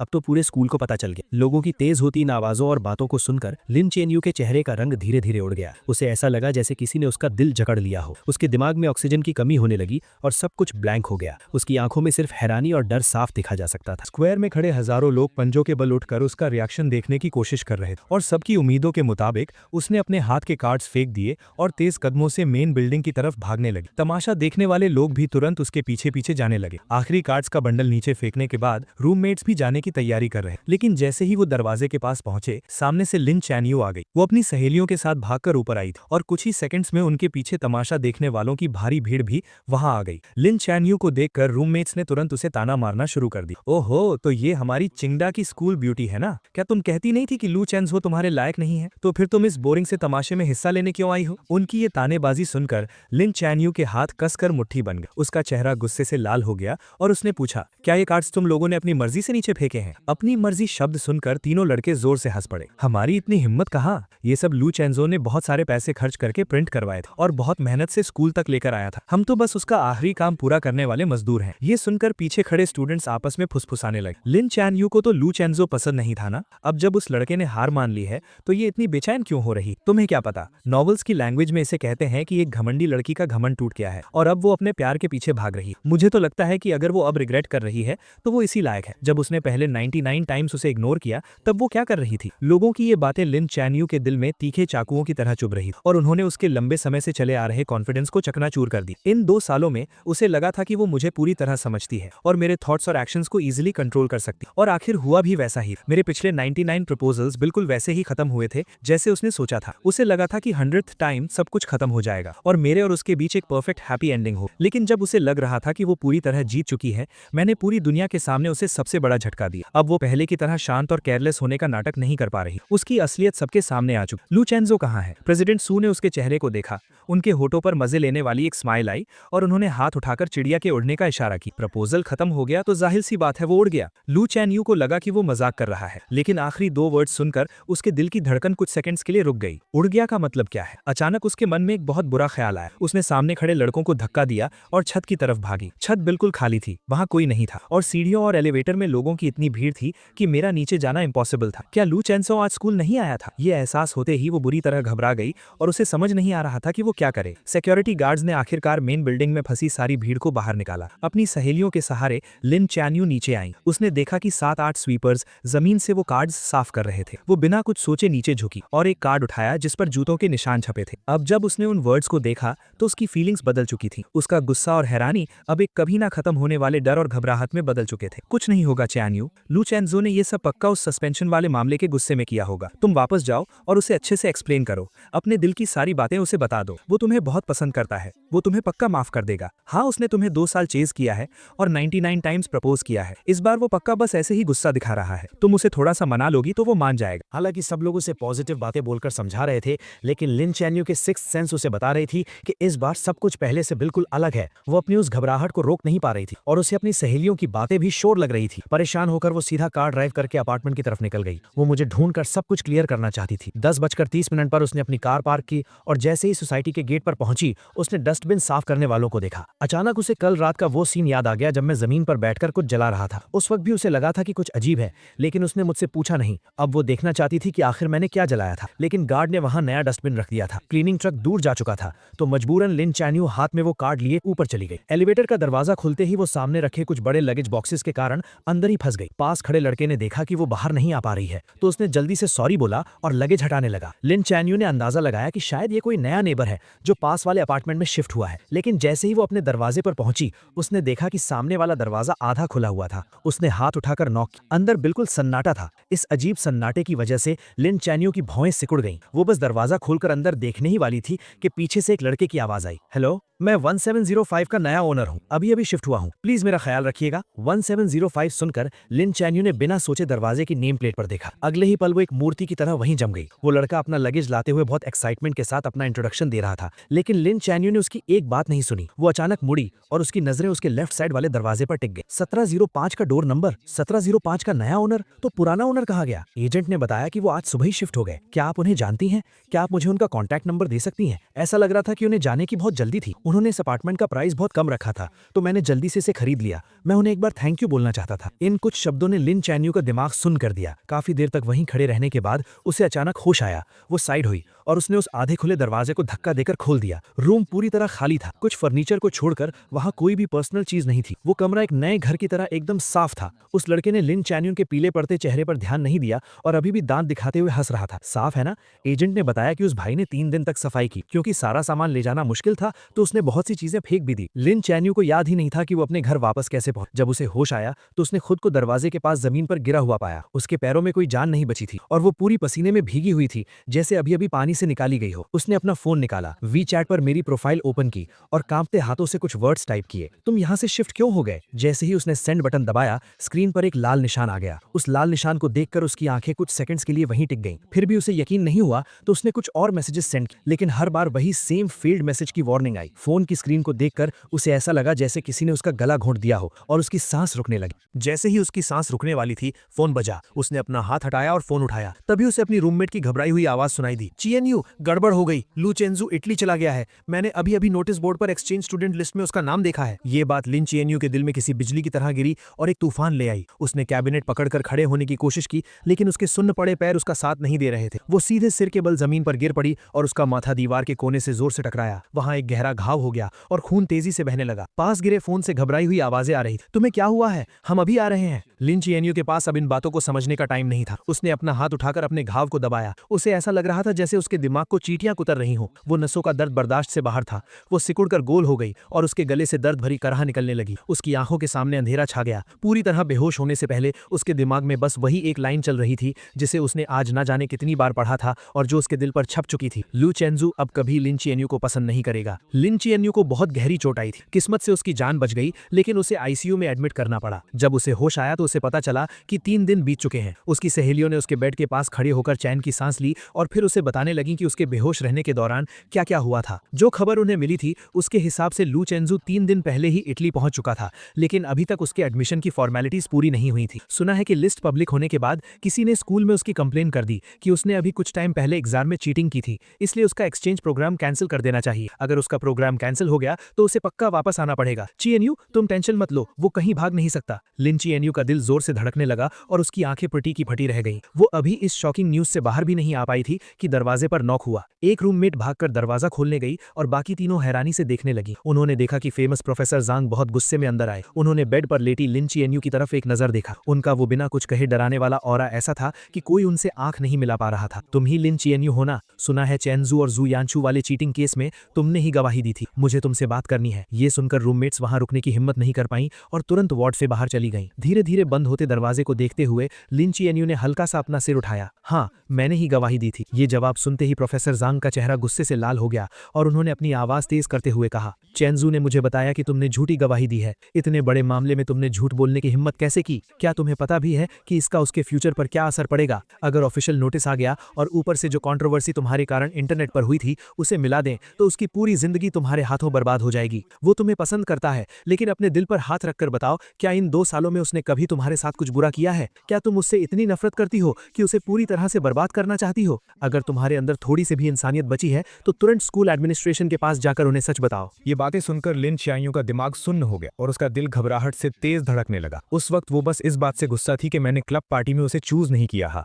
वो बस मुझे माफी मांगने पर मजबूर करना चाहती थी, इसलिए उसने टीचर जाओ से झूठ बोला था। उसने कभी सपने में भी नहीं सोचा था कि इसके इतने बड़े कॉन्सिक्वेंसेस हों। उसने अपने माथे की चोट की परवाह किए बिना स्ट्रगल करके उठने की कोशिश की ताकि वो प्रोफेसर जैंग के साथ स्कूल जाकर सच बता सके। जैसे ही वो दोनों वार्ड से बाहर निकले, हॉस्पिटल स्टाफ ने उन्हें रोक लिया। डॉक्टर्स उसे जाने नहीं देना चाहते थे और उसे समझाने लगे, लेकिन उसने किसी की एक नहीं सुनी और स्कूल जाने की जिद पकड़ ली। प्रोफेसर जैंग ने पहले ही डिसिप्लिनरी कमेटी के हेड को कांटेक्ट कर लिया था। लिन चिएनयू ने डिजाइन कॉलेज के डीन और टीचर जाओ के सामने मान लिया कि चीटिंग जो यानचू ने की थी। जो यानचू को बिल्कुल उम्मीद नहीं थी कि वो अचानक ऐसे पलट जाएगी। वो तुरंत घबरा गई और रोते हुए बोलने लगी कि उसने कुछ नहीं किया। टीचर जाओ को भी उम्मीद नहीं थी कि वो अपनी गवाही ऐसे बदल देगी, इसलिए उन्हें समझ नहीं आ रहा था कि वो किस पर ट्रस्ट करें। लिन चिएनयू ने एकदम कोल्ड फेस के साथ अपना फोन अनलॉक किया और एक फोटो निकाली। ये एक लेटर है जो यानचू ने पहले मुझे अपने हाथों से लिखा था। थोड़ी देर में मेरे फैमिली मेंबर्स इसका ओरिजिनल डॉक्यूमेंट लेकर आ जाएंगे। आप इस लेटर की हैंडराइटिंग और उस चीट शीट की हैंडराइटिंग मैच कर सकते हैं। ये सुनकर जो यानचू फूट फूट कर रोने लगी। चिएनयू, मैं यानचू हूँ। क्या तुम भूल गई कि हम साथ बढ़े हुए हैं? ये मामला खत्म हो चुका था। तुम झूठ क्यों बोल रही हो? लिन चिएनयू ने देखा कि इतने सॉलिड प्रूफ के बाद भी वो मुकरने की कोशिश कर रही है। उसकी आंखों में एक गहरी नफरत आ गई। मैंने तुम्हें कभी पसंद नहीं किया, मैं बस पहले एक्टिंग कर रही थी। अब मेरा एक्टिंग करने का मन नहीं है तो जाहिर है कि मैं तुम्हें नहीं बचाऊंगी। अगर तुमने ये किया है तो तुम्हें अपने एक्शंस की रिस्पॉन्सिबिलिटी लेनी होगी। उसके इतना कहते ही लिन फैमिली के लोग वो ओरिजिनल लेटर लेकर आ गए। जब एक एक लेटर मैच किया गया तो ये साफ हो गया कि चीट शीट पर हैंडराइटिंग जो यानचू की ही थी। डिसिप्लिनरी कमेटी ने तुरंत एक मीटिंग बुलाई और पूरे स्कूल में सच अनाउंस करने का फैसला किया। क्योंकि इस इंसिडेंट का बहुत बुरा असर पड़ा था, इसलिए जो यानचू को स्कूल से एक्सपेल कर दिया गया और ये बात उसके परमानेंट रिकॉर्ड में डाल दी गई। जब सब कुछ सेटल हुआ तब तक अंधेरा हो चुका था। लिन चिएनयू दीवार का सहारा लेते हुए बाहर आई और उसने प्रोफेसर जैंग को रोका। प्रोफेसर जैंग, क्या चेंजू को पता है कि यहाँ क्या हुआ? हालांकि मामला पूरी तरह से सॉल्व हो गया था, लेकिन प्रोफेसर जैंग का गुस्सा अभी शांत नहीं हुआ था और वो अभी भी उससे चिढ़े हुए थे। वो लगभग एक्सपेल होने वाला था, तो उसे कैसे नहीं पता होगा? क्या तुम्हारे दिमाग में सच में चोट लग गई है? इस तरह डांट खाने के बाद लिन चिएनयू को और भी बुरा लगा, लेकिन वो फिर भी कुछ पूछना चाहती थी। अब जब सब कुछ ठीक हो गया है तो क्या वो वापस आएगा? ये एक्सचेंज प्रोग्राम पूरे डिजाइन कॉलेज में सिर्फ एक ही था और चेंजू ने इसे अपनी मेहनत से हासिल किया था। वो इटली में 3 साल तक अपनी स्टडीज पूरी करेगा और वापस आने के बाद उसका फ्यूचर बहुत ब्राइट होगा। वो वापस क्यों आएगा? और वैसे भी क्विंगडा में तुम्हारे जैसे लोग हैं, अगर वो वापस नहीं आएगा तो कम से कम उसे तकलीफ तो नहीं सहनी पड़ेगी। अगर मुझे पता होता कि वो इतना अंधा है कि तुम्हारी जैसी लड़की को पसंद करेगा तो मैंने उसे उसी वक्त समझाया होता कि पार्टनर चुनते वक्त अपनी आंखें खुली रखनी चाहिए। जब मुझे प्रोफेसर जैंग का सब कुछ ठीक होने वाला कॉल आया, मैं बीच पर सन बात ले रहा था। मुझे नहीं पता कि प्रोफेसर ने लिन चियायू से सच कैसे उगलवाया, लेकिन मैंने उन्हें दिल से थैंक यू कहा। प्रोफेसर जैंग ने मुझे कुछ और एडवाइस दी और फिर अपनी मीटिंग के लिए चले गए। मैंने अपने बगल में रखा जूस पिया और आराम से अपनी बीच चेयर पर लेट गया। 3 दिन पहले मैं इटली पहुंचा था और मेरा प्लान सीधा एडमिशन की फॉर्मेलिटीज पूरी करने का था, लेकिन स्कूल एडमिनिस्ट्रेशन ने वेरिफिकेशन के लिए चाइना कॉल किया और अचानक मुझे बताया कि मेरे एडमिशन में कोई प्रॉब्लम है और अभी प्रोसेस नहीं हो सकता। मैंने अपने रूममेट से पूछा, तब मुझे पता चला कि किसी ने छुपकर मेरी कंप्लेन की है। इसलिए मैंने प्रोफेसर जैंग को कांटेक्ट किया, उन्हें सारी बात बताई और उनसे हेल्प मांगी। हालांकि प्रोफेसर जैंग चिंगडा के बहुत रिस्पेक्ट वाले इंसान हैं, लेकिन मुझे पता था कि इस सिचुएशन को क्लियर करना बहुत मुश्किल होगा और मैं किसी भी तूफान का सामना करने के लिए रेडी था। सच कहूं तो लिन चियान्यू से मिलने के बाद से मेरा स्ट्रेस सहने का लेवल बहुत बढ़ गया था। अब जब मैं एक्सपेल होने जैसी बड़ी प्रॉब्लम को फेस कर रहा था तब भी मैं एकदम चिल था, यहाँ तक कि मैंने रातों रात ही फ्लाइट टिकट बुक की और वेकेशन के लिए बीच पर आ गया। अब जब सब कुछ सॉल्व हो गया था तो मैं पूरी तरह से रिलैक्स हो गया और सोचने लगा कि वापस जाकर अपने एडमिशन के बचे हुए काम कब पूरे करूं। मैं फ्लाइट सर्च कर ही रहा था कि तभी हॉस्टल ग्रुप चैट पर एक नोटिफिकेशन आया, चेंजू अभी लिन चियान्यू हॉस्टल आई थी और तुम्हारा कॉन्टैक्ट नंबर मांग रही थी। वो कह रही थी कि उसे माफी मांगनी है, लेकिन हम उसके धोखे में नहीं आने वाले, तुम टेंशन मत लो। हमने उसे एक नंबर भी नहीं दिया। तुम्हें नहीं पता वो अभी कितनी कमजोर और बीमार लग रही थी, उसके सिर पर पट्टियां बनी हुई थी। सुना है कि वो पिछले 2 दिन से आईसीयू में थी। सच में कर्मा इज रियल, वो इसी लायक है। इन मजेदार बातों को पढ़कर मेरे दिमाग में तुरंत वो सीन आ गया जब लिन चियान्यू मेरा नया नंबर मांग रही होगी और उसे मना कर दिया गया होगा। मेरे होठों पर एक स्माइल आ गई। मैंने ग्रुप में एक बड़ा सा रेड एनवलप भेजा और लिखा, इन दिनों मेरी हेल्प करने के लिए आप सबका बहुत बहुत थैंक यू। सब कुछ अच्छे से सॉल्व हो गया है। जब ये 3 साल पूरे हो जाएंगे और मैं चाइना वापस आऊंगा तो मैं आप सबको ट्रीट दूंगा और पर्सनली थैंक यू कहूंगा। मिलान वापस जाने की सबसे अर्ली फ्लाइट बुक करने के बाद मैंने अंगड़ाई ली और खड़ा हो गया। मैं उस सॉफ्ट बीच पर चलते हुए अपने होटल की तरफ जाने लगा। इस बार एडमिशन का प्रोसेस एकदम स्मूथली हो गया, कोई प्रॉब्लम नहीं। मैंने अपने हाथ में ऑफिशियल स्टैंप लगे डॉक्यूमेंट्स और अपना नया स्टूडेंट आईडी कार्ड देखा और मेरे चेहरे पर एक सेटिस्फैक्शन वाली स्माइल आ गई। क्या आप हॉस्टल में रहेंगे या अपना अपार्टमेंट ढूंढेंगे? मैंने पहले ही एक अपार्टमेंट ढूंढ लिया है। मुझे इंटरनेशनल स्टूडेंट्स वाले क्राउडेड हॉस्टल्स में रहना पसंद नहीं है, इसलिए मैंने आने से पहले ही स्कूल के पास एक छोटा सा अपार्टमेंट खरीद लिया था। मैं तुरंत अपना लगेज लेकर वहां चला गया। वहां पहुंचने के बाद मैंने अपने सामने सीढ़ियां देखी और अपने भारी सूटकेस को उठाने की कोशिश की और एक लंबी सांस ली। मैं सोच ही रहा था कि क्या मुझे पैसे देकर किसी से हेल्प लेनी चाहिए कि तभी एक बहुत ही खूबसूरत लड़की मेरे पास आई। उसने इंग्लिश में मुझसे पूछा कि क्या मुझे हेल्प चाहिए। मैंने जल्दी से सिर हिलाकर हाँ कर दी। उस खूबसूरत लड़की ने मेरा लगेज उठाने में हेल्प की और हम सीढ़ियां चढ़ने लगे। रास्ते भर हम बातें करते रहे। अपार्टमेंट के दरवाजे तक पहुंचते पहुंचते हमने एक दूसरे को इंट्रोड्यूस भी कर दिया था। मैंने थोड़ा झुककर उसे थैंक यू कहा, लेकिन उसने अपनी लाल हो चुकी हथेलियां दिखाई और मजाक करते हुए बोली, मैंने तुम्हारी हेल्प की है, क्या सिर्फ एक थैंक यू काफी होगा? अगर तुम्हें प्रॉब्लम ना हो तो क्या तुम मुझे अपना बिजनेस कार्ड दे सकते हो? ये सुनकर मैं एक पल के लिए हैरान रह गया, लेकिन जल्द ही समझ गया कि मैंने अपनी पॉकेट्स में बहुत ढूंढा लेकिन मुझे कोई कार्ड नहीं मिला। मैंने बहुत सॉरी फील करते हुए कहा, सॉरी मेरे पास कार्ड नहीं है। तभी उसने पता नहीं कहां से एक पेन निकाला और अपना हाथ मेरे सामने कर दिया। प्लीज अपना फोन नंबर मेरे हाथ पर लिख दो। मैं कुछ सेकंड्स के लिए झिझका, लेकिन फिर मैंने पेन लिया और उसके हाथ पर अपना नंबर लिख दिया। नए अपार्टमेंट में शिफ्ट होने के बाद मैं कई दिनों तक बिजी रहा और आखिरकार मैंने घर को अच्छे से सेट कर लिया। रात को मुझे एक मैसेज मिला कि इस बैच के सभी इंटरनेशनल एक्सचेंज स्टूडेंट्स की रिपोर्टिंग पूरी हो चुकी है और कल ऑडिटोरियम में एक वेलकम सेरेमनी होगी। मैंने टाइम नोट कर लिया और अगले दिन सुबह जल्दी घर से निकल गया। इन कुछ दिनों में जब भी मुझे फ्री टाइम मिलता था मैं स्कूल में घूमता था, लेकिन स्कूल बहुत बड़ा था और सारी बिल्डिंग्स एक जैसी ही दिखती थी, इसलिए मैं रास्ता भूल गया। टाइम होने ही वाला था और मैं किसी से रास्ता पूछने ही वाला था कि अचानक मेरा फोन बज उठा। एक अननोन नंबर था। कुछ सेकंड सोचने के बाद मैंने पिक कर ली। मुझे एक बहुत ही जानी पहचानी आवाज सुनाई दी, लेकिन मैं याद नहीं कर पा रहा था कि ये किसकी आवाज है। मैं अभी कंफ्यूज ही था कि अचानक पीछे से किसी ने मेरे कंधे पर हाथ रखा।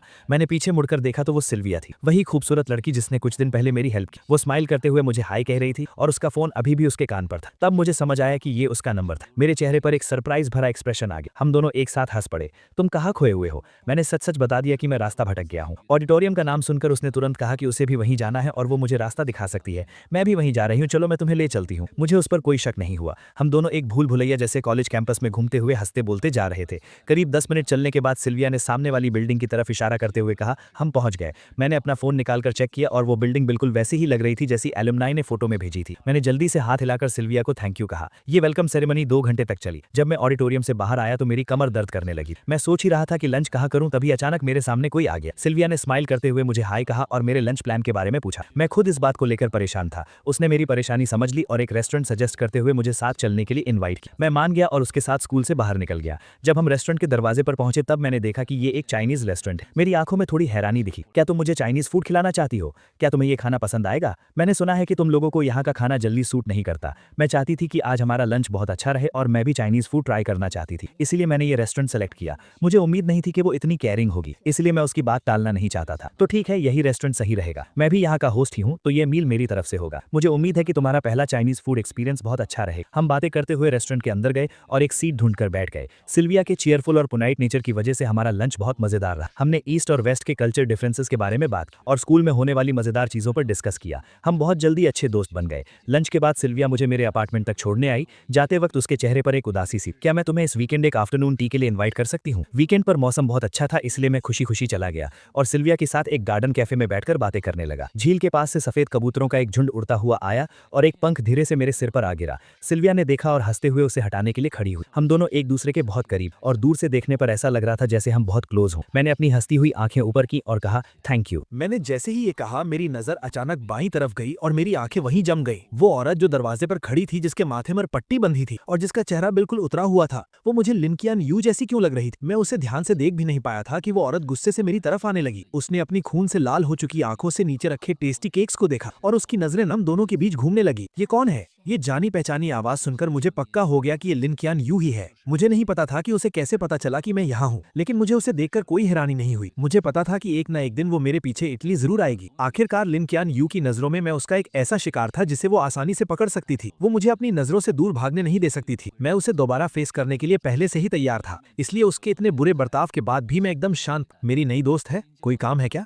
दोस्त? कैसी दोस्त? तुम्हारी गर्लफ्रेंड है ना? आखिरी कुछ शब्द लिन कियान यू ने दांत पीसते हुए कहे। उसने कभी सपने में भी नहीं सोचा था कि वो इतनी बुरी चोट के साथ हजारों मील दूर मुझे सब कुछ सच बताने आएगी और मुझे किसी और लड़की के साथ डेट करते हुए देखेगी। तुम्हें विदेश आए हुए कुछ ही दिन हुए हैं और तुमने नई लड़की ढूंढ ली। क्या तुम वो नहीं हो जिसने 2 साल तक मुझे प्यार किया और 99 टाइम्स रिजेक्ट होने के बाद भी हार नहीं मानी? क्या ये तय नहीं हुआ था कि 100 टाइम हम साथ होंगे? वो अपनी बात से क्यों मुकर गया? तुमने अपने वादे तोड़ दिए। मैंने उसे कुछ भी बोलने का मौका नहीं दिया। पुरानी बातें दोबारा छेड़ने का कोई फायदा नहीं है। तुम्हारे पीछे भागना सच में कोई इज्जत की बात नहीं थी। अगर मैं भूल गया तो क्या हुआ? क्या मुझे भूल नहीं जाना चाहिए था? तुम्हारे पास इस खूबसूरत चेहरे के अलावा और कुछ भी नहीं है। अब मुझे तुम में कोई इंटरेस्ट नहीं है और मैं कुछ नया ट्राई करना चाहता हूँ। क्या इसके लिए भी मुझे तुमसे परमिशन लेनी पड़ेगी? मेरी इन बातों ने लिन कियान यू की बोलती बंद कर दी। वो मुझे हैरानी से देखने लगी। उसकी आंखों में सिर्फ शक था। चेंसू, इन कुछ दिनों में तुम्हारे साथ क्या हुआ है? हमने तो तय किया था ना। इन दिनों मेरी लाइफ बहुत अच्छी चल रही है। मैं अच्छा खा रहा हूँ, पी रहा हूँ, अच्छी नींद ले रहा हूँ और तुम्हारी मेहरबानी से मेरे पास घूमने का भी टाइम है। लेकिन तुम्हारे अचानक आ जाने से मुझे बहुत गुस्सा आ रहा है। अगर तुम्हें मेरी बात समझ आ रही है तो प्लीज इस कैफे से बाहर चली जाओ। सच कहूँ तो तुम मेरी और इस ब्यूटीफुल लेडी की डेट खराब कर रही हो। ये कहते वक्त मेरा टोन एकदम हल्का था, जैसे मैं जो कह रहा हूँ वो बिल्कुल नॉर्मल बात हो। मेरे इस कोल्ड एटीट्यूड को देखकर लिन कियान यू का पहले से उतरा हुआ चेहरा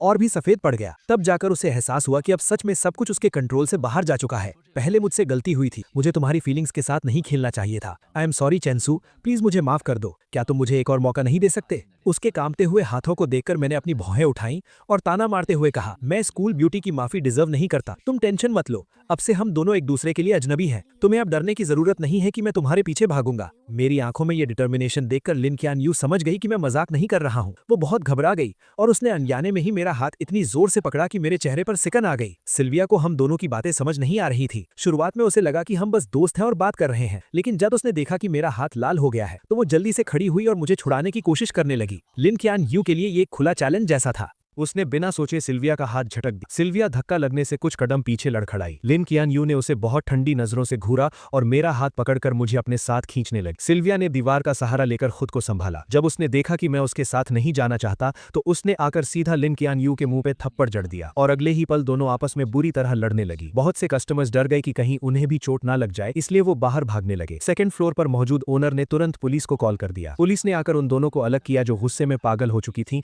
और दोनों को पुलिस स्टेशन ले गई। लिन कियान यू के सिर की पट्टी खुल गई थी, जिससे उसका वो भयानक घाव दिखने लगा था। उसे देखकर पुलिस को भी डर लग रहा था और उन्हें लगा कि सिल्विया एक बीमार इंसान के साथ मारपीट कर रही थी। सिल्विया बार बार खुद को डिफेंड कर रही थी और चोट खाई लिन कियान यू भी पीछे नहीं हट रही थी। वो जिद कर रही थी कि पहले सिल्विया ने हाथ उठाया था। दोनों काफी देर तक बहस करती रहीं। पुलिस के कान पक गए, लेकिन उन्हें समझ नहीं आया कि किसकी गलती है। आखिरकार हार मानकर उन्हें इकलौते चश्मदीद गवाह यानी मुझसे पूछना पड़ा, क्या आप बता सकते हैं कि वहां असल में क्या हुआ था? ये सवाल सुनते ही दोनों तुरंत मुड़ी और बहुत उम्मीद से मेरी तरफ देखने लगी। मैंने बिना किसी झिझक के अपना हाथ उठाया, लिन कियान यू की तरफ इशारा किया और कहा, पहले इसी ने उसे धक्का दिया था। ये सुनकर लिन कियान यू वहीं जम गई। उसे यकीन नहीं हो रहा था कि मैं उसके खिलाफ गवाही दूंगा। उसकी आवाज कांप रही थी। मैंने तो बस उसे हल्का सा धक्का दिया था, पहले थप्पड़ उसने मारा था। चेन जो, तुम ऐसा क्यों कर रहे हो? बात यहीं रुक गई। लिन कियान यू के दिमाग की बत्ती जली और उसे एक झटके में समझ आ गया कि मैंने ऐसा क्यों कहा। वो मुझसे बदला ले रहा था। वो चाहता था कि मैं भी बिना किसी गलती के झूठे इल्जाम सहने का दर्द फील करूं। ये बात समझ आने के बाद वो एक शब्द भी नहीं बोल पाई। पुलिस को चाइनीज समझ नहीं आ रही थी,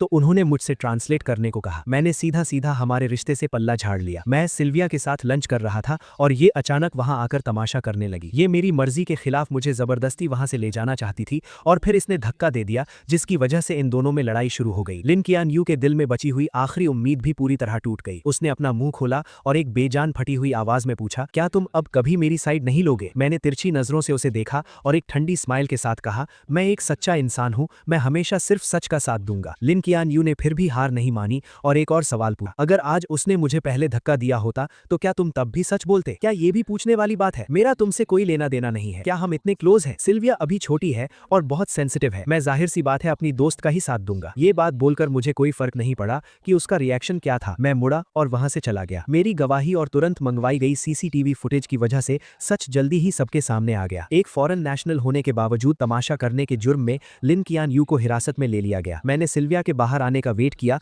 और उसे थैंक यू कहने के साथ साथ सॉरी भी कहा। उसने हाथ हिलाते हुए कहा कि उसे इन छोटी मोटी चोटों से कोई फर्क नहीं पड़ता। उल्टे उसने कहा कि आज की डेट खराब हो गई, इसलिए वो अगले हफ्ते फिर से मिलना चाहती है। मैंने बहुत ध्यान से सोचा। हालांकि सिल्विया सच में बहुत खूबसूरत है, लेकिन आज जो कुछ भी हुआ उसे देखकर मुझे लगा कि वो अभी उतनी समझदार और मैच्योर नहीं है। मुझे पता था कि लिन कियान यू इतनी आसानी से हार नहीं मानेगी और मैं सिल्विया को इसमें घसीटना नहीं चाहता था और ना ही दोबारा पुलिस स्टेशन के चक्कर लगाना चाहता था। मैं समझ सकता था कि सिल्विया के दिल में मेरे लिए कुछ फीलिंग्स थी, लेकिन अब मैं इमोशंस में बहकर फैसले नहीं लेता, इसलिए आखिर में मैंने पोलाइटली मना कर दिया। अगले 15-20 दिनों तक मुझे लिन क्वान यू कहीं नहीं दिखी। मेरी लाइफ फिर से ट्रैक पर आ गई। बाद में सिल्विया ने मुझे 2 बार और इनवाइट किया, लेकिन मेरे मना करने के बाद हमारा रिश्ता वहीं खत्म हो गया। मुझे इस थोड़े टाइम के कनेक्शन के टूटने का कोई दुख नहीं। इस विदेश में मुझे थोड़ी बहुत कुकिंग आती थी, इसीलिए मैं जल्दी ही इंटरनेशनल स्टूडेंट्स के ग्रुप में मिक्स हो गया। जब मैं लिन क्वान यू नाम के इंसान को लगभग भूलने ही वाला, वो अचानक फिर वापस आ गई। वो स्कूल में गुलाब और गुब्बारों से भरी एक गाड़ी लेकर आई और मेरा रास्ता रोक लिया। चारों तरफ से लोग हैरानी से देख रहे थे और मुझे समझ नहीं आ रहा था कि मैं क्या कहूं। लिन क्वान यू को मेरे एक्सप्रेशन से कोई फर्क नहीं पड़ा।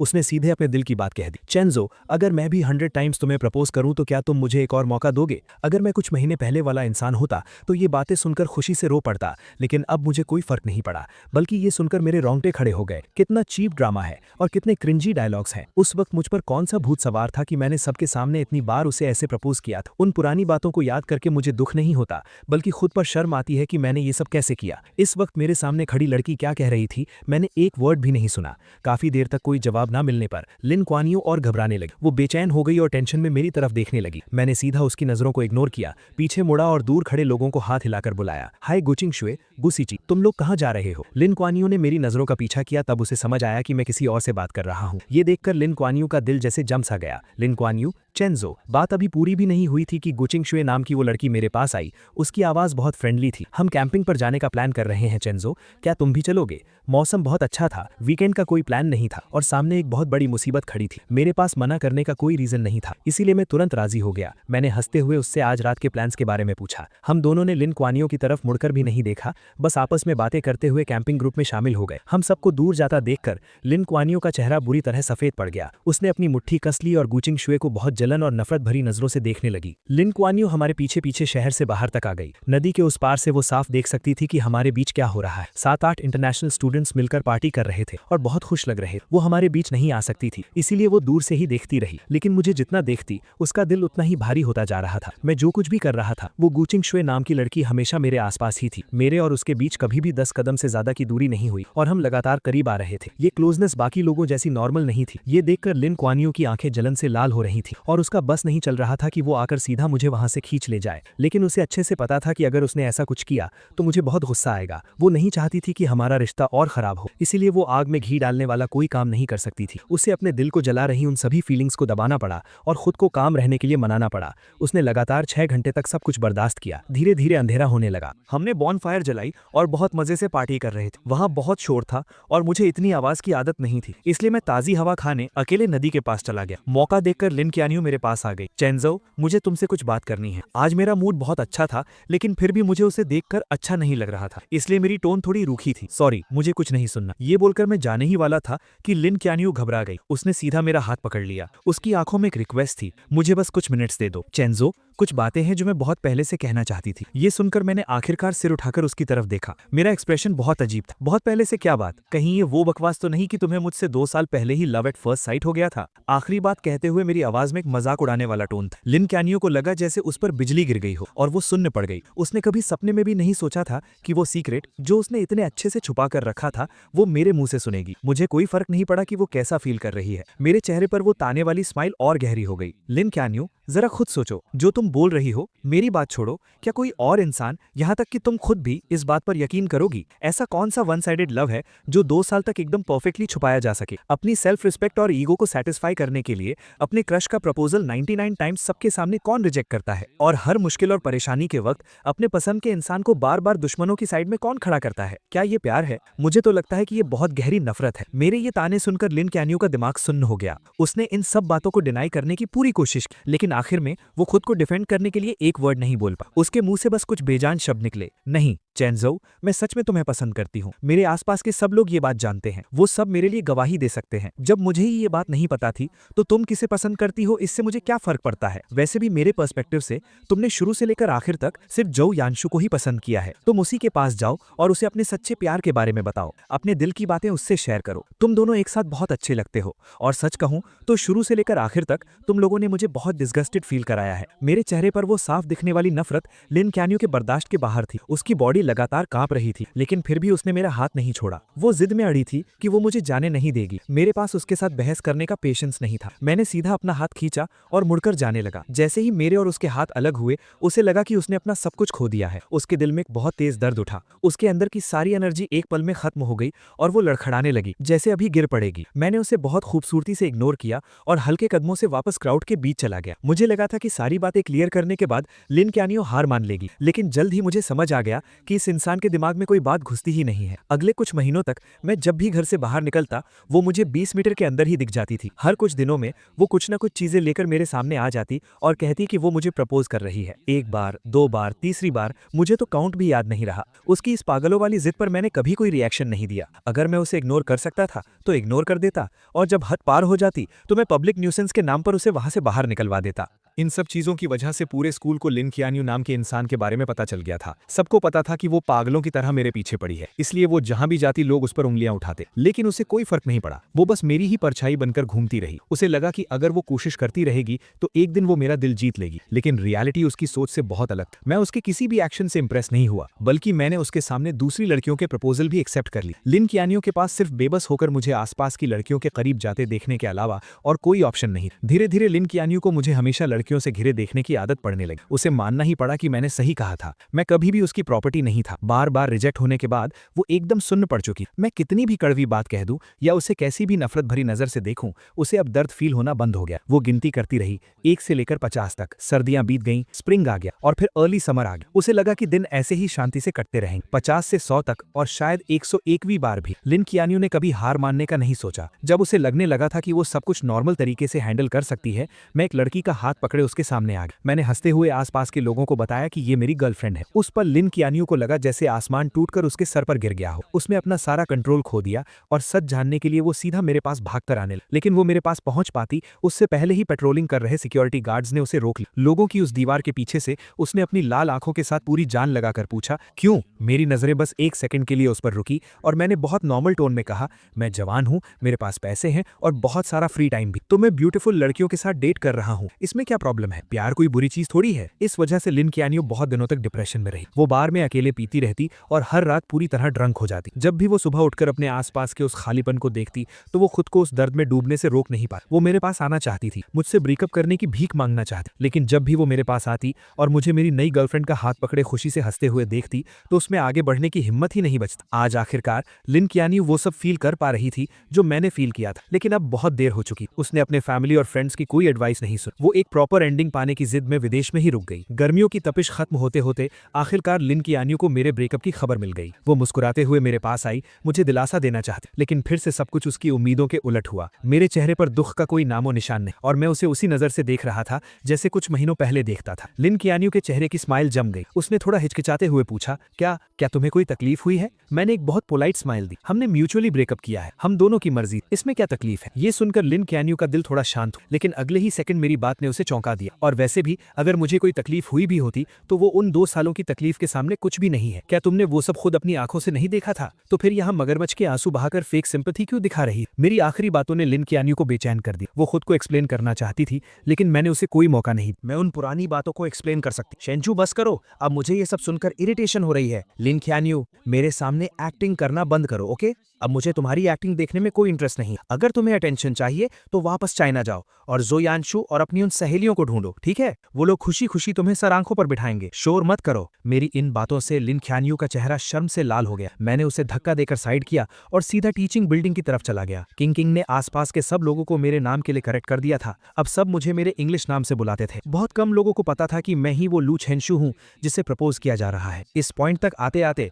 लिन कियानियो के प्रपोज करने के सारे आइडियाज खत्म हो चुके थे। आखिरकार उसके पिछले 99 प्रपोजल्स मुझे हिला तक नहीं पाए थे। अब वो सच में बेबस हो चुकी थी। आखिर में एक दोस्त की एडवाइस पर उसे एक आइडिया आया, 100th प्रपोजल। उसने स्कूल के स्मॉल गार्डन को सिलेक्ट किया। उसने वहां एक बहुत बड़ा डोमिनो इफेक्ट सेटअप किया जिसमें हमारी पहली मुलाकात का सीन बना हुआ था। उसने पेड़ों पर बहुत सारी स्टार लाइट्स लगा दी और रात में गार्डन की कैंडल्स जलाकर मुझे पास्ट की यादों में ले जाने का प्लान बनाया। मुझे धोखे से वहां बुलाने के लिए लिन कियानियो ने बहुत से लोगों की हेल्प ली और दर्जनों प्लान्स बनाए। इस बार वो मुझे पक्का यकीन दिलाना चाहती थी कि उसे सच में मुझे देखकर लव एट फर्स्ट साइट हुआ था और अब उसे अपनी गलती का सच में बहुत पछतावा है। सब कुछ रेडी था, लेकिन जब तय किया हुआ टाइम आया मैं वहां नहीं पहुंचा। लिन कियानियो पूरी तरह से पागल हो गई। उसने कार से हर वो जगह ढूंढी जहां मैं हो सकता था। 9 बजे का अलार्म बजा। वो अंधेरा गार्डन अचानक लाइट से जगमगा उठा। अनगिनत बलून्स हवा में उड़ने लगे। ऊपर से गुलाब की पंखुड़ियां गिरने लगी। हवा में एक रोमांटिक पियानो म्यूजिक गूंजने लगा और डोमिनोज के गिरने की वो लगातार टिक टिक आवाज आने लगी जो अपने आप स्टार्ट हो गए थे। हर सेकंड के साथ एक डोमिनो गिर रहा था। 10 मिनट से ज्यादा टाइम तक ये चलता रहा और जैसे ही आखिरी डोमिनो गिरा